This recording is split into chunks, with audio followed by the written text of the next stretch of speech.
प्रिय भक्तों नमस्कार। आज हम सुनेंगे यशोदा माँ की पौराणिक कथा, जिसका नाम है विलक्षण माँ की विलक्षण कथा। जानिए यशोदा माँ को। यशोदा को पौराणिक ग्रंथों में नंद की पत्नी कहा गया है। भागवत पुराण में यह कहा गया है, देवकी के पुत्र भगवान श्री कृष्ण का जन्म देवकी के गर्भ से मथुरा के राजा कंस के कारोबार में हुआ। कंस से रक्षा करने के लिए जब वासुदेव जन्म के बाद आधी रात में ही उन्हें यशोदा के घर गोकुल में छोड़ आए, तो उनका पालन पोषण यशोदा ने किया। भारत के प्राचीन धार्मिक ग्रंथों में बालक कृष्ण के लीलाओं के अनेक वर्णन मिलते हैं, जिनमें यशोदा को ब्रह्मांड के दर्शन, माखन चोरी और उसके आरोप में ओखल से बांध देने की घटनाओं का सूरदास ने सजीव वर्णन किया है। यशोदा ने बलराम के पालन पोषण की भी महत्वपूर्ण भूमिका निभाई, जो रोहिणी के पुत्र और सुभद्रा के भाई थे। उनकी एक पुत्री का भी वर्णन मिलता है, जिसका नाम एकांगा था। वसुश्रेष्ठ द्रोण और उनकी पत्नी धरा ने ब्रह्मा जी से यह प्रार्थना की, देव जब हम पृथ्वी पर जन्म ले तो भगवान श्री कृष्ण में हमारी अविचल भक्ति हो। ब्रह्मा जी ने तथास्तु कहकर उन्हें वर दिया। इसी वर के प्रभाव से ब्रजमंडल में सुमुख नामक गोप की पत्नी पाटला के गर्भ से धरा का जन्म यशोदा के रूप में हुआ और उनका विवाह नंद से हुआ।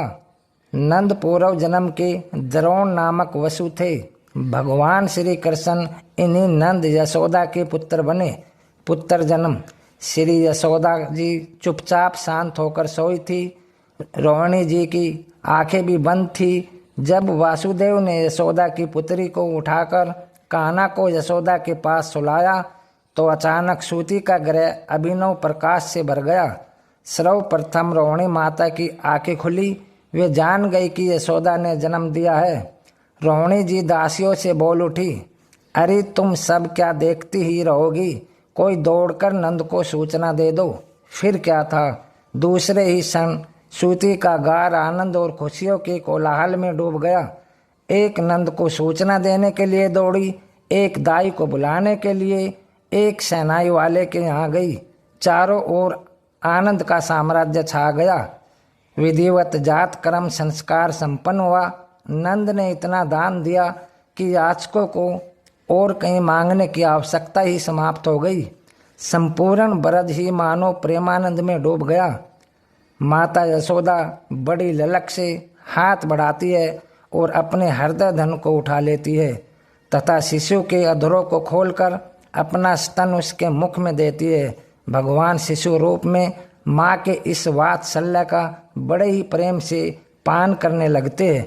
श्री कृष्ण और पूतना वध। कंस के द्वारा भेजी हुई पूतना अपने सतनों में कालकूट विष लगाकर गोपी वेश में यशोदा नंदन श्री कृष्ण को मारने के लिए आई। उसने अपना सतन श्री कृष्ण के मुख में दे दिया। श्री कृष्ण दूध के साथ उसके प्राणों को भी पी गए। शरीर छोड़ते समय जब श्री कृष्ण को लेकर पूतना मथुरा की ओर दौड़ी, उस समय यशोदा के प्राण भी श्री कृष्ण के साथ चले गए। उनके जीवन में चेतना का संचार तब हुआ जब गोप सुंदरियों ने श्री कृष्ण को लाकर उनकी गोद में डाल दिया। सक्टासुर का अंत। यशोदा नंदन श्री कृष्ण बढ़ने लगे। मैया का आनंद भी उसी क्रम में बढ़ रहा था। जननी का प्यार पाकर भी श्री कृष्ण 81 दिनों के हो गए।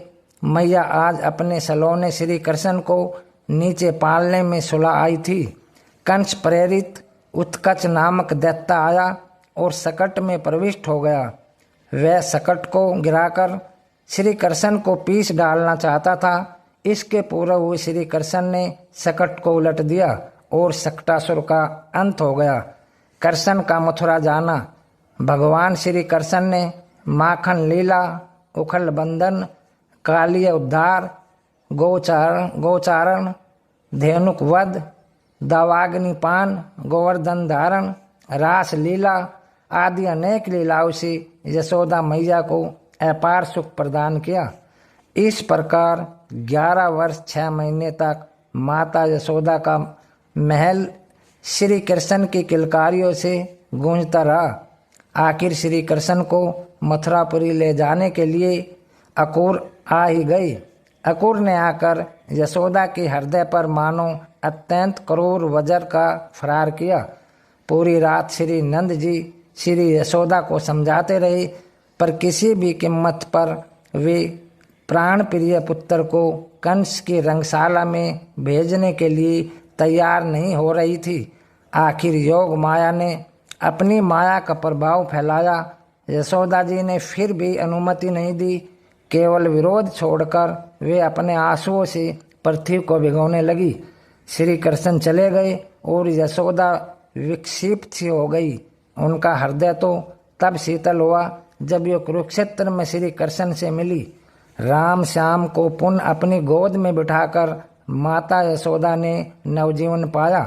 अपनी लीला समेटने से पहले ही भगवान ने माता यशोदा को गोलोक भेज दिया।